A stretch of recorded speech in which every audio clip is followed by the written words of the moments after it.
कवी संजीव 1935 सालापासूनच कविता लिहित होते.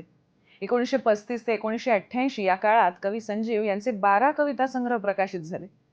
सुख आले माझ्या दारी, मराठा ती तुका मेळवावा, रंगपंचमी, सुधारलेल्या बायका, वाट चुकलेले नवरे, जन्मठेप, हात लावीन तिथे सोने, सौभाग्यकांक्षिणी, जखमी वाघीण, ठकास महाटक, हे दान कुंकवाचे, ज्ञानवाची मेघ या चित्रपटांचं गीतलेखन त्यांनी केलं.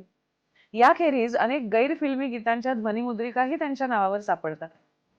मराठा तितुका मेळवावा चित्रपटातील अखेरचा हात तुला दंडवत हे गीत कवी संजीव यांनीच लिहिलं होतं. या चित्रपटातील इतर काही गाणी कवी योगेश यांनी लिहिली असल्यामुळे कधी कधी या बाबतीत थोडासा गोंधळ उडतो, म्हणून हा थोडासा खुलासा केला. 1955 सालापासून ते चित्रपट गीतं लिहू लागले. केवळ चित्रपट गीतच नाही तर सासर माहेर, भाऊबीज, चाळ माझ्या पायात, पाटलाची सून अशा निवडक चित्रपटांच्या कथा आणि संवादही त्यांनी लिहिले. त्यापैकी पाटलाची सून 1967 सालचा हा चित्रपट, या चित्रपटासाठी त्यांना उत्कृष्ट कथेचा राज्य शासनाचा पुरस्कारही मिळाला. 1980 मध्ये गझल गुलाब या कवितांसाठी त्यांना शासनाने पुरस्कार दिला.